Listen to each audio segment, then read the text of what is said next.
کھوکھرا پار کے ایک مقام پر سرحد عبور کرتے ہوئے ہندوستانی کسٹم چوکی والوں نے عبدالکریم اور اس کی بیوی کو تو جانے دیا، لیکن ان کی 3 چیزوں کو مزید تحقیق کے لیے اپنے پاس رکھ لیا۔ یہ 3 چیزیں سنگر سوئنگ مشین، ہرکولیس کا بائی سائیکل اور عبدالکریم کی جوان سال بیٹی عائشہ پر مشتمل تھیں۔ 2 دن اور 1 رات کی منت سماجت کے بعد یہ ہزار دقت جب یہ چیزیں واپس ملیں تو سلائی مشین کے کئی کل پرزے غائب تھے، بائی سائیکل کی گدی، ٹائر ٹیوب، لائٹ ندارت تھی، اور عائشہ؟ خیر یہ بھی غنیمت تھا کہ اگر اللہ نے چاہا تو سلائی مشین کے کل پرزے بھی نئے ڈلوا لیے جائیں گے، بائی سائیکل کی گدی، ٹائر اور ٹیوب بھی اور آ جائیں گے، اور عائشہ کا بھی اللہ مالک ہے۔ عبدالکریم کو جو ایمان غیب کی پراسرار طاقتوں پر مشتمل تھا، اس میں آج معمول سے بہت زیادہ کشف کی کیفیت جھلک رہی تھی۔ جب وہ ریلوے اسٹیشن پر پہنچے تو مقامی والنٹیئرز نے انہیں گوشت کے سالن کا ایک پیالہ اور 4 تازہ نان کھانے کو دیے۔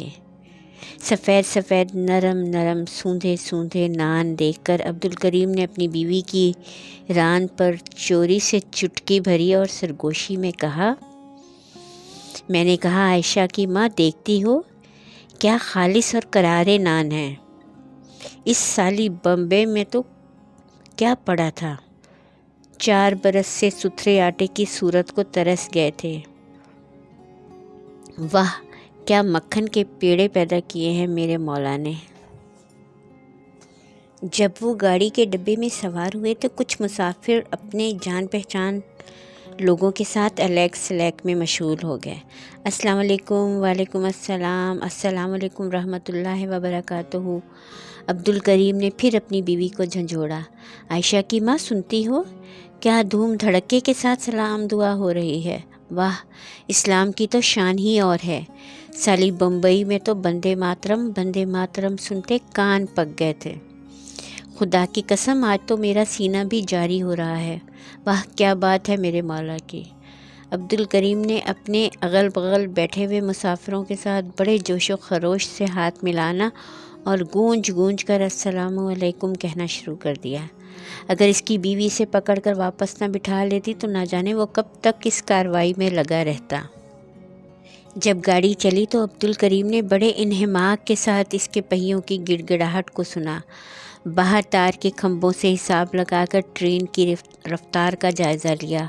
واہ، اس نے اپنی بیوی کو پھر جھنجھوڑا، طوفان میل کیا چیز ہے اس کے سامنے، مزہ آ گیا گاڑی میں بیٹھ کر عائشہ کی ماں، تم بھی اپنی تسبیح نکالو اور کھلم کھلا اطمینان سے بیٹھ کر اللہ کا نام لو، کیا مجال ہے کوئی پیچھے سے آ کر تمہاری گردن کاٹ لے۔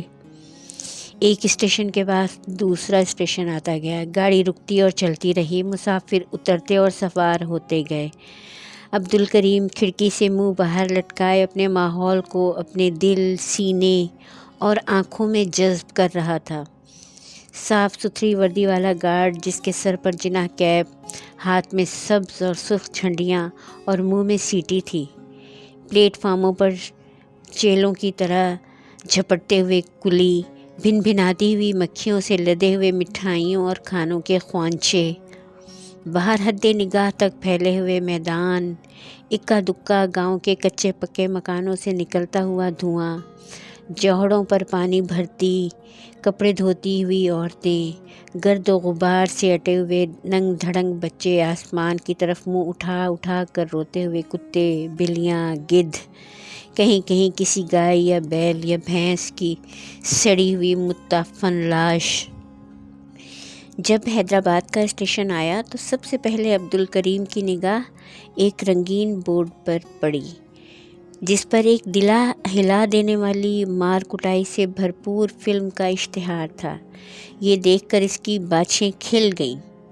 اسی پلیٹ فارم پر کچھ سپاہی 10-12 ملزموں کو گھیرے میں لیے کھڑے تھے اور ایک مجسٹریٹ صاحب کرسی پر ڈٹے برسر عام عدالت لگائے بیٹھے تھے اور بغیر ٹکٹ سفر کرنے والوں کو دھڑا دھڑ جرمانے کی سزا سنا رہے تھے۔ سرکار کا یہ روب داب دیکھ کر عبدالکریم بڑا متاثر ہوا اور اس نے حسب معمول اپنی بیوی کی توجہ اس طرف منعطف کرنے کے لیے اس کی ران پر چٹکی لی۔ عائشہ کی ماں، انتظام ہو تو ایسا ہو، سارے بمبئی میں کسی ٹکٹ بابو کی مجال ہے کہ بغیر ٹکٹ والوں کو روک ٹوک کرے؟ واہ، حکومت کا سلیقہ بھی مسلمانوں کے خون میں ہی ہے۔ میں تو پہلے ہی کہتا تھا کہ یہ لالا لوگوں کے بس کا نہیں ہے۔ عائشہ کی ماں بڑی دلجمعی سے سیٹ پر اکڑوں بیٹھی تھی۔ اس نے اپنی گٹھری پر 1000 منکوں والی تسبیح نکال لی تھی اور اب بڑے انہماک سے اس پر اللہ تعالیٰ کے 99 ناموں کا ورد کرنے میں مشغول تھی۔ عائشہ بیٹی، عبدالکریم نے اپنی بیٹی کو پکارا، دیکھتی ہو اپنی اماں کے ٹھاٹھ، کیا بات ہے اپنے وطن کی۔ بیٹی، اس کالے صندوق سے میری ٹوپی بھی تو نکال دو وہ ذرا، اب یہاں کس سالے کا ڈر ہے؟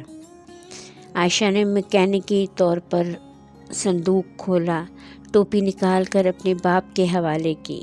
یہ ایک پرانی سرمئی رنگ کی جناح کیپ تھی جسے پہن کر عبدالکریم کسی وقت بھنڈی بازار کے پرجوش جلسوں میں شامل ہوا کرتا تھا، لیکن اب 4 سال سے یہ ٹوپی صندوق میں بند تھی اور اس پر لگا ہوا نکل کا چاند تارا زنگ آلود ہو کر ٹوپی کی رنگت کے ساتھ مل گیا تھا۔ ٹوپی اوڑھ کر عبدالکریم سینہ تن کر بیٹھ گیا اور کھڑکی سے باہر اڑتی ہوئی گرد کو دیکھنے لگا۔ عائشہ بھی باہر کی طرف دیکھ رہی تھی، ایک اکتائی ہوئی بیزار نگاہ جس کے سامنے کسی منزل کا نشان نہ ہو۔ وہ بار بار کوشش کرتی تھی کہ دل ہی دل میں دعائے گنج العرش کا ورد کرے۔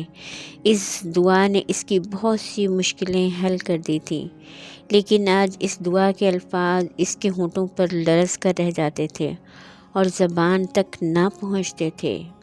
اس کا دل بھی اندر ہی اندر پکار رہا تھا کہ اب یہ عظیم الاثر دعا بھی اس کی مشکل آسان نہ کر سکے گی۔